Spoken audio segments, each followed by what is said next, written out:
woman who thought she met the man of her dreams in college. He was pre-med. She was studying accounting. They fell in love and got married, but between med school and his postgraduate training, it would be several years before they realized a return on their investment in his education. So she put her accounting degree to good use as soon as she graduated and went to work while he finished school and then his residency. During this time, not only was she the primary breadwinner, but she also gave birth to 3 children. Needless to say, the effort she put into this young family was substantial. But it was worth it because she was doing what she believed in. At long last, her husband became a successful doctor and eventually opened up his own office. And sure, between her duties as an accountant slash chauffeur for the children and the time her husband put into medicine, they didn't always have the most time together. But she firmly believed he loved her. Every once in a while, they took many honeymoons, just the two of them, to rekindle their relationship. Eventually, though, like many families in today's business culture, they started living somewhat separate lives. The kids grew more independent. Her husband had opportunities to speak at national conferences. She had a close circle of friends that met for lunch, did charity work in the community, and plenty of fun stuff. Sure, she desired more intimacy with her husband, but the rest of her life was exactly what she always wanted. Until one day, after the kids were grown and out of the house, she noticed her husband was working even longer hours than before. This made her sad, because this was the time she was hoping to spend more time together as empty nesters. But her husband just didn't seem interested.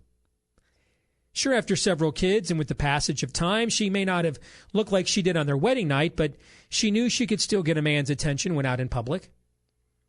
She thought about confessing to her friends that she was troubled by the lack of intimacy in her marriage. But she knew they would just encourage her to talk to her husband about it, and she didn't want to confront him. She told herself it was probably nothing, and she was overthinking things. Still, in her gut, she knew something was amiss, something was wrong. And then the day, she decided to surprise her husband at his office with an impromptu lunch, and she met the new, pretty young receptionist who treated her coldly. She thought it strange her husband hadn't told her about his new hire, but she found the cold shoulder even stranger. But, maybe she's just having a bad day, the wife thought. Sure, alarm bells were going off at a deeper level, but the cost of verifying her suspicions was just too high. It could lead to a divorce, the loss of a comfortable standard of living she'd grown accustomed to. She might even be embarrassed among her peers. Besides, if what she suspected may be happening was true, where else would she go? This was the only home she knew.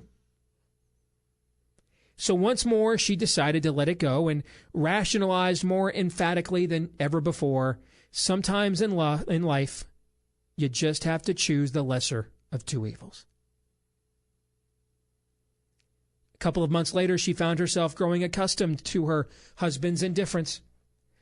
Again, this wasn't her ideal and not the marriage she had hoped for, but overall, she thought she still had it pretty good. There are worse marriages, she thought. At least he provides me a good standard of living.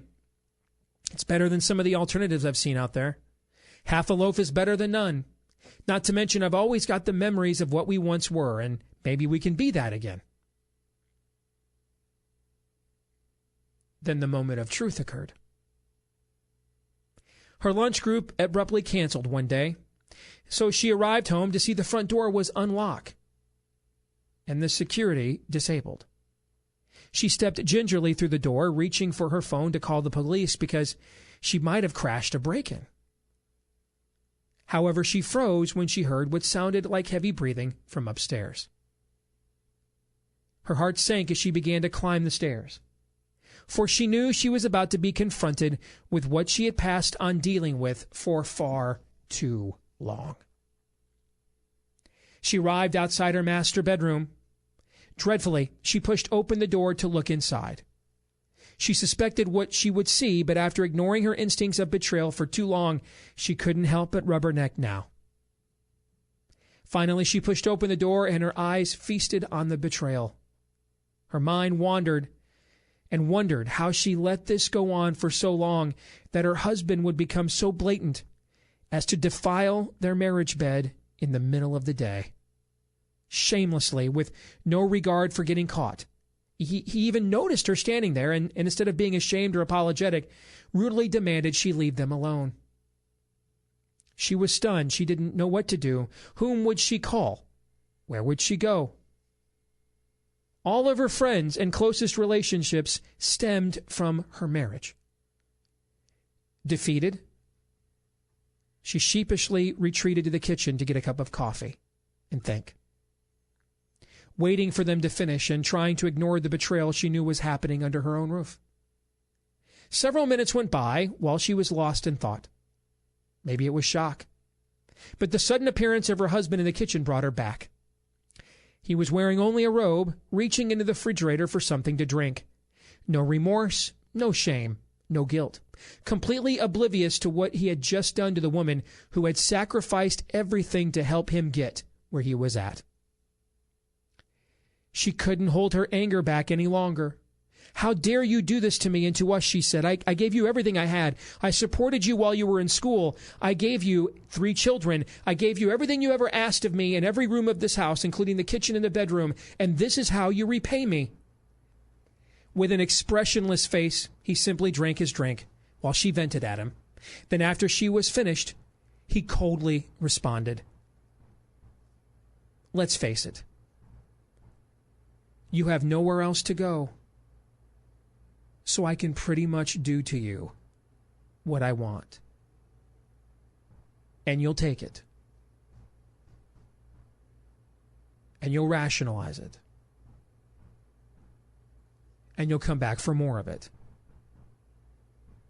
And we both know that." And with that, he went into the family room, grabbed the remote control, and sat down to watch Fox News.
So blind.